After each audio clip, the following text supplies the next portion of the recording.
All right, Jeff, what's up? What's up? What's up? What's up? Hey, I was just thinking, right? What are like some deep like truths or philosophies that you've adopted that Ooh. society might think that you're just freaking crazy? Um, I used to think I was crazy if I was going to talk about this stuff, but it's become so true for me now that like if you think I'm crazy, I think you're crazy kind of Yeah. thing, Like it's so I So you mean that embody. jokingly, but like it's so I only completely adopt something that I find the truth within. So if I was to go back to myself and be like, you're going to be talking about how you're I don't know, like everything I talk about now, if I was to be talking about that last year, I would have thought I was crazy myself. Hmm. Like, honestly, most of the stuff I talk about now, if you were to talk to me about that 18 months ago, I would have flat out judged me as being crazy. So, honestly, like the deep philosophies and truths, at the end of the day, like a lot of what I built United Mind around is really my truth or like my philosophy. And I'm going to be sharing a lot more of them. I know I haven't really put much out there yet, but it is that we are all one, that there is no separation between you or I.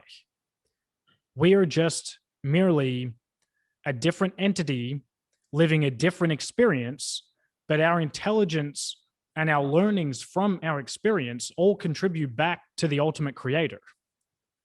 And what I perceive as different, like we have different looks, we have different genders, we have different skin colors, but all of that means nothing. Like it actually means nothing because it's just physical. It tells you nothing about the soul or your origin or your past lives or your personal journey and what you're here to do. It's just that we all are fixated on the things that separate us in everyday life. But the more we view people as one, like knowing that everything is a mirror in life. So whatever triggers me in that moment, it's not the other person that's triggering me. They're just the initiation of the trigger that is already within me that I have to identify to root out. So if I get emotionally jaded that someone says something, it's not that they said that thing, it's that I myself am not coming from a place of total openness, unconditional love, and forgiveness. If I'm judging that person, then I'm residing in the emotions of judgment, which is a lower level of consciousness. So, really, the core concept is, and the answer to everything is love. That's what we're here to learn on the 3D realm. But we won't master ourselves until we can completely embody love, like unconditional love, because love has no conditions. Like in a relationship or in on this call, like if I was to be like, I only love you if you show up for this call, that's a condition. Or in a relationship, I only love you if you do this for me, that's a condition. But unconditional love is like, I love you because you're you. I don't have any conditions. I don't have a love language because love is love. I don't need you to get me a present for me to love you. I don't need you to tell me that you love me for me to love you. Like all these things we create, all these conditions that we create in this physical realm are so off. They're just so disconnected from the truth of what is.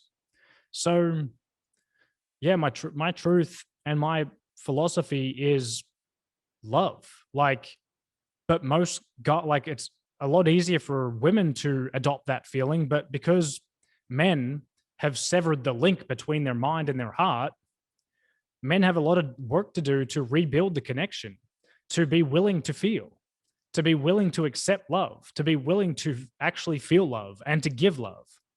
Because in order, like, most men don't receive or give love because by doing so, they think that they'll be labeled a pussy.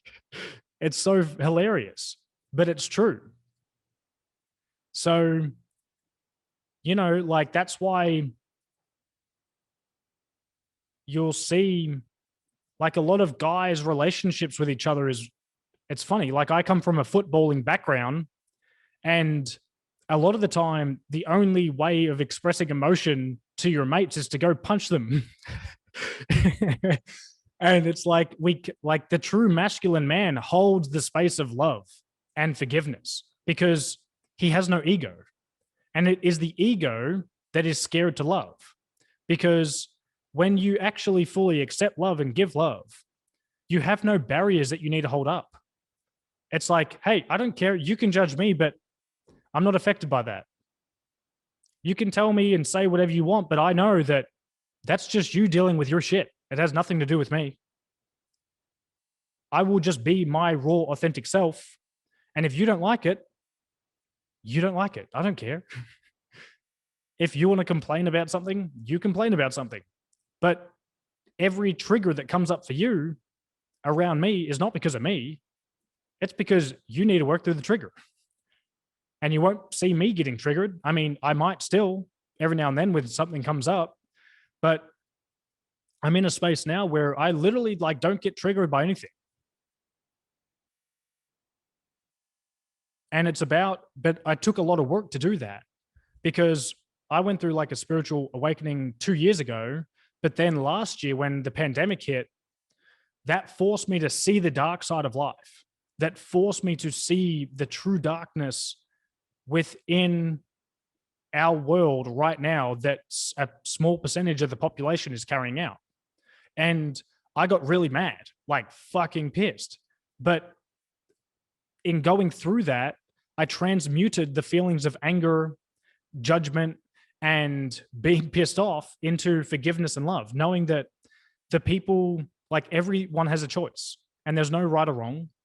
And that the people who decide to do evil on the earth, that's their choice.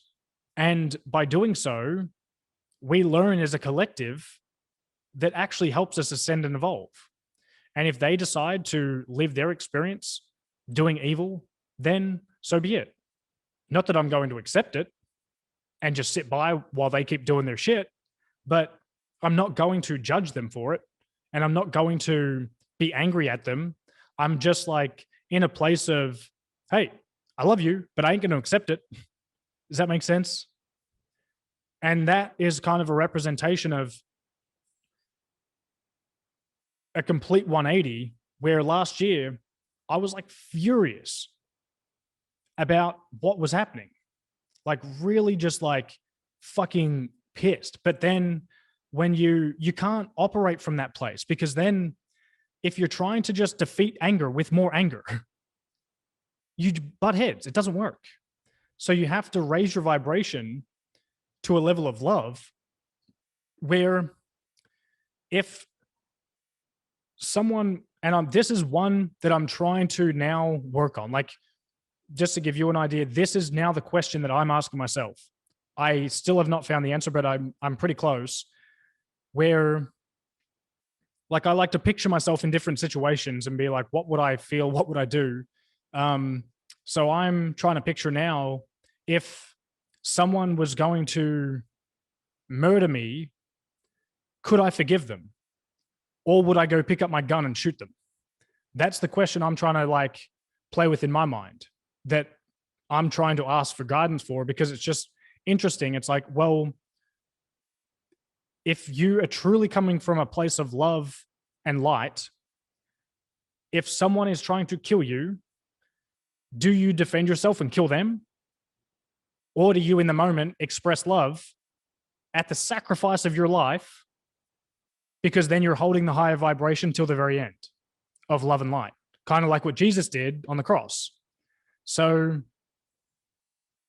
I don't know. That's one answer that I'm trying to figure out. Like, that's my question that I'm sitting on. But I think the answer is peace. And I think the answer is love till the end. And last year, I went and was in the opposite realm where I like went and got a gun, got heaps of ammo. It was like, yeah, like fuck if if they come down on me, just wait and see. But now I think it's the other way around where like I don't know. I don't know. Yes, you can like self-protect, but in that moment, it's like we've got to know what ripple that we cause. So if me in self-defense killing someone, is that just going to cause another ripple of like hatred or not? And I haven't figured it out. So I'm kind of rambling about this because I you can see I haven't figured this answer out myself. But hopefully it helps you kind of get a glimpse into your life with what you're trying to focus on and figure out for you. And I know that the answer to this is kind of like another step in my own personal mastery. But everyone's different. So yeah, that like to answer your question, my philosophy, it's definitely love, forgiveness, compassion, and expanding your energetic vibration. Because another one would be that death is just like a quarterly review or a yearly annual review. There is no death. We are eternal beings. We live for eternity. And our life right now is just a short-term experience of learning. And it's our job to learn as much as we can and to master ourselves. And then once our time's up, we plonk out of the matrix, reassess, recalibrate, design our next experience to learn what we need to, and we get after it again. And we enter that next experience. Maybe on this planet again, maybe on another planet. So that's one that I think most people would kind of think I'm crazy about. Because most people fear death. Well, I mean, it drives human behavior, really. Yeah, 100%. And like when you, let's say, obviously you probably don't touch into these subjects unless another person like gives you that, opens the door to this conversation, because it's just. Yeah. Yeah, you don't voluntarily go like opening this up but I don't know. It's funny when you start talking about this stuff a little bit, it attracts like minds. Yeah.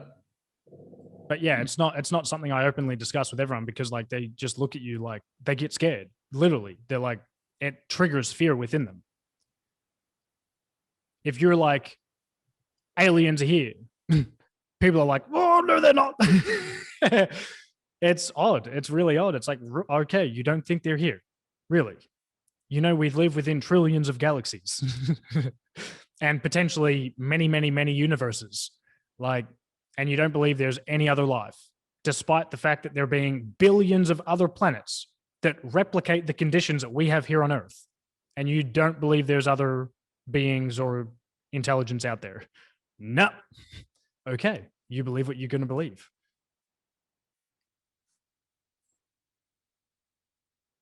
But it's all, it's just the way human, like it's that you just see it. I see it differently now. I don't judge anyone for any of their beliefs.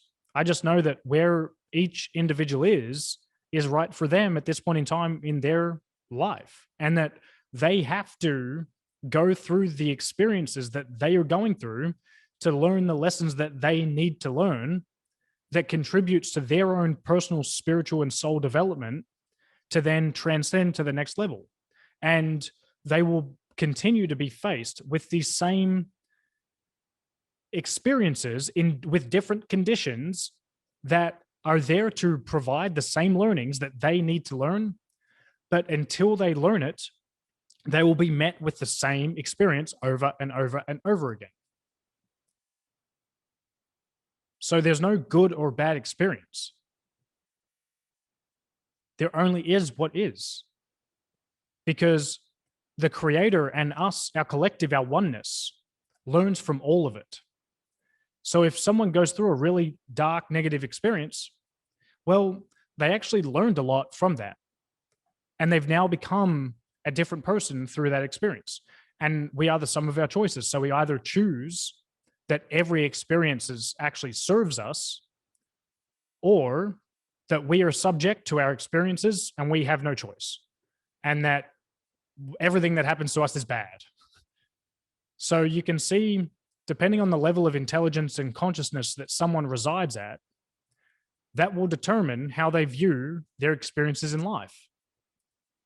And the more emotionally connected you are to an experience, or the closer you are, or an emotionally involved you are to something, it's likely that you will see things as negative because you're too attached to it. So if a member of, I don't want to get personal, but say, I don't know, you have a close relative, friend, or someone around you that goes through something really dark. We can either choose to see that as darkness and, oh man, like, can't believe that happened to you. So sorry. Like, yeah, we can be sorry, we can be compassionate, but in that moment, we have a choice to remove ourselves emotionally from it and see the bigger picture that their experience is actually teaching them so much. And in that moment, they have the choice to either see their experience as a learning or allow their ego to get in the way, where they see themselves as individualistic and that, oh, woe is me. And we all go through these phases in life. Like when something really bad happens to you, it's really, really hard to see the light. But that's the challenge. That's why we're here. The pandemic, people are dying. Most people see the pandemic as something really terrible. Oh no, people are dying. I don't see people as dying. I'm like, yeah, of course I feel for them. I have extreme levels of empathy and compassion, but I'm not going to let that hinder me in my own growth and my own energy. I see it as, oh, it's time for their quarterly review. And if I was to say this stuff in public, a lot of people would really get angry at me because now I'm kind of laughing about death. But death is a quarterly review. At the end of a year, do we just go like, oh man, I can't believe 2020 is over. Like, how sad. Or do we go, all right, let's rock and roll, 2021, baby. That's what death is. Because our body is just one part of us. We have our body, we have our mind, we have our spirit and our soul. And our soul, when we die, our consciousness and everything we've learned in this experience is an imprint on our soul. And when we die, our soul goes whoop out of this realm. And then it has awareness. It has consciousness. It is us just without the body. So we don't see ourselves as a physical being anymore, but then our soul goes whoop and extracts into the higher realm.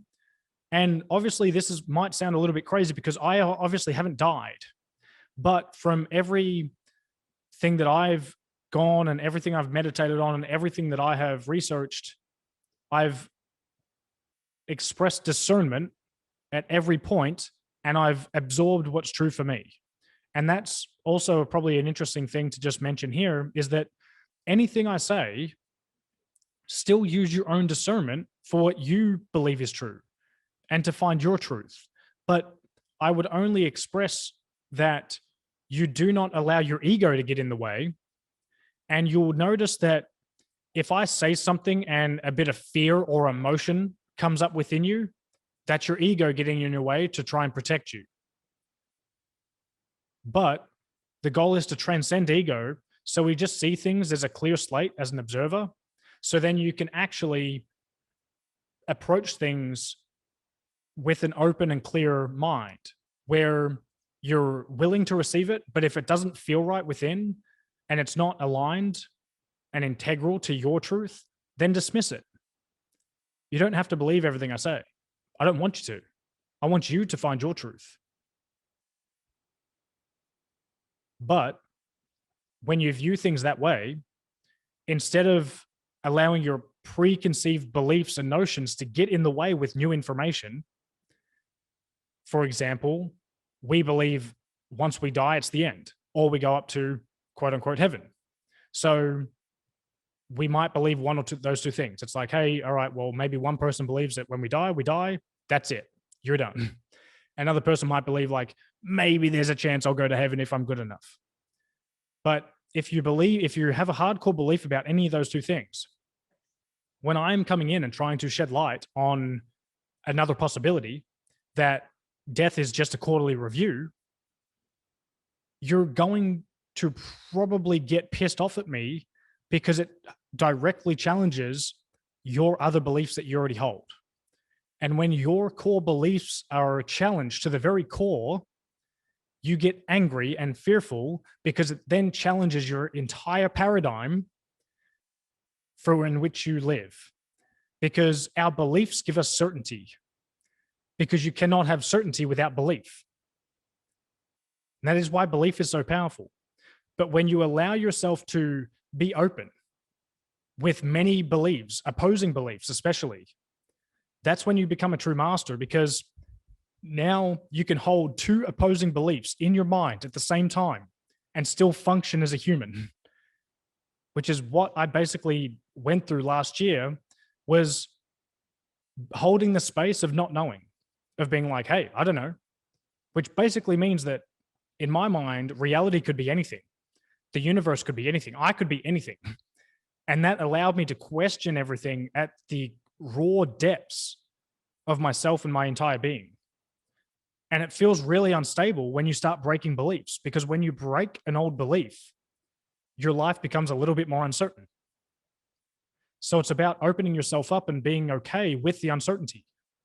And that is why meditation is so important, because that's when you break your beliefs of how the world works out here, you break down the constructs in your current paradigm, it then allows you to go in to meditation, because then you realize that there is nothing externally that can tell me the truth. Nothing. They're just a perception. It's an illusion. But when I go within, aha, that's where the source is. That's where truth is. So that's why now when I hear something, I don't dismiss it. It's like, hey, they could definitely be right, but I'll go meditate on it to find my truth. Because when you meditate and come from that place, from higher source, that is where you find your truth. Because otherwise, your life is built around illusion. Because the mind is illusion. The mind is like perception. And the mind has been programmed since your birth to believe something, to have a certain set of beliefs. And that's why a lot of people are going a little bit crazy right now, like as we're expanding our consciousness, because what's happening in the world right now, our old beliefs are shattering. And there's two types of people in this world. They're separating at light speed. There's either one person who is willing, as much as it hurts and painful as it is, that is willing to let go of their old beliefs, to expand and open themselves up to a new possibility. But there's another type of person who at all costs is clenching and hanging on to the old reality, to their old paradigms and their old belief systems, because they are too scared to let them go. So they have to find certainty in their old self, in the victimhood, in their old beliefs that they have had for so long, because it's the only thing that is giving them certainty in an uncertain world. And these two people are going to continue to stretch further and further apart, because the people who start to open up at this point and question reality and open up for new paradigms and new belief systems and really work on mastering themselves and working through all the emotions and being willing to hold it and not see anything as good or bad, just being the observer, they are rapidly evolving towards their own mastery faster than ever before. They are rising in levels of consciousness that we have not seen in like almost a couple of thousands of years. And that is going to create this huge divide between two types of people. These people up here who are open are going to be the front runners for creating our new paradigm and our new reality in the 5-dimensional world, which is going to be filled with love and wisdom. But the people who do not want to change or transform, they will be stuck in the dense 3D realm, in pain, in suffering, in fear, regret, judgment. So this gives you a really good idea about what's happening right now and what we are here to do. We are here to ascend to higher realms. It's pretty cool. It's very cool.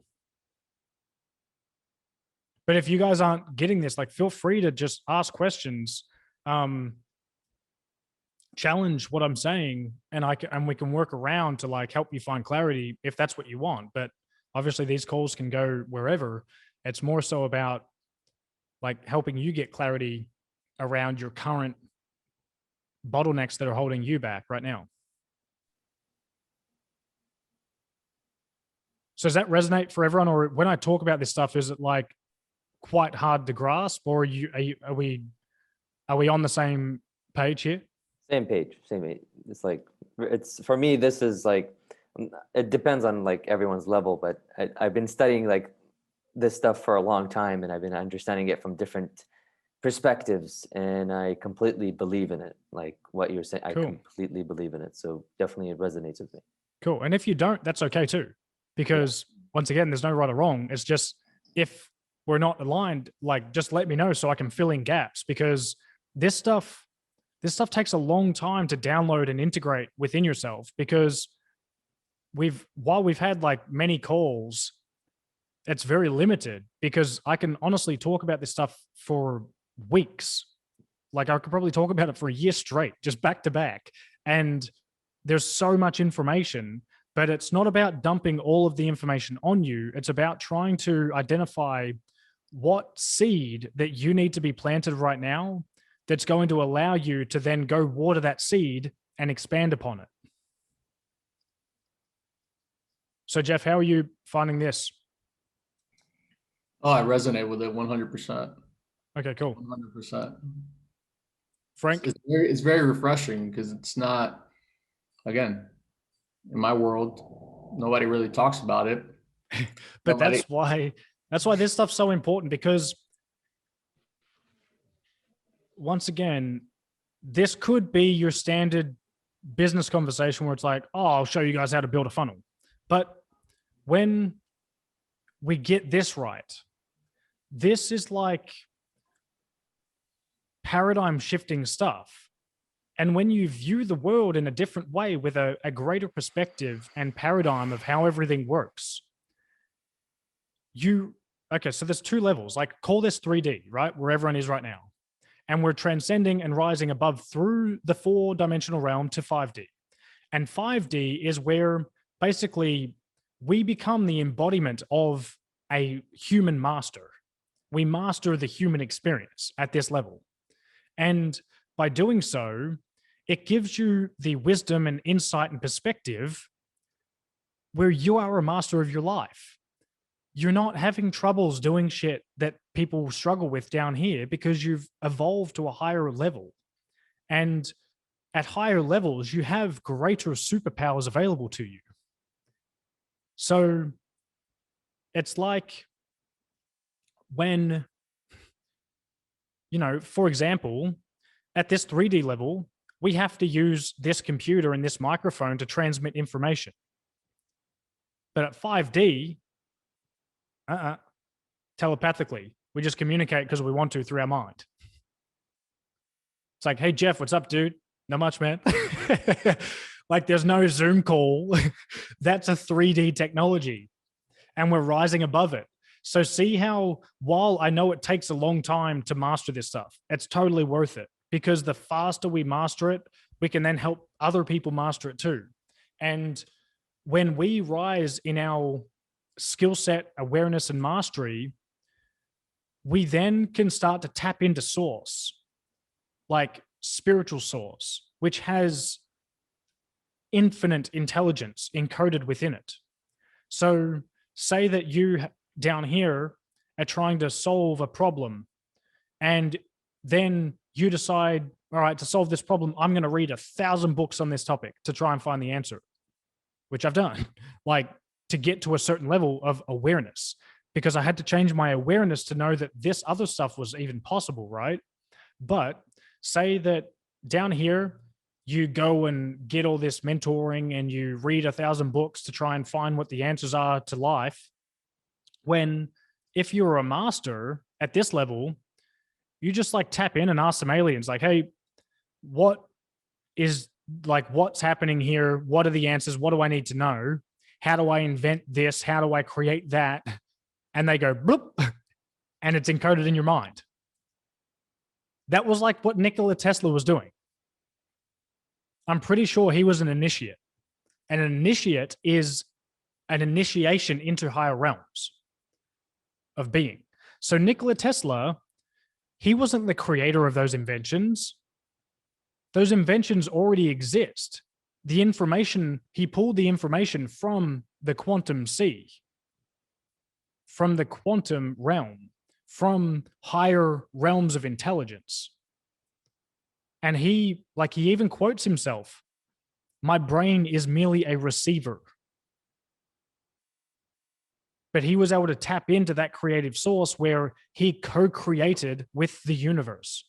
He co-created with higher realms to bring amazing technologies to light. Unfortunately, those technologies were taken over by the corrupt agendas here on Earth. But we will see them deploying and coming back to light as more humans transcend to higher realms and we start to absorb the planet in codes of light and love. Because as we all transcend through the dark and negative or quote unquote negative energies, we become more conscious and aware. So back here, if someone got angry at us, we might have got angry back at them. So the cycle of anger repeats. But when we integrate ourselves and master oneself, we rise to the level of love.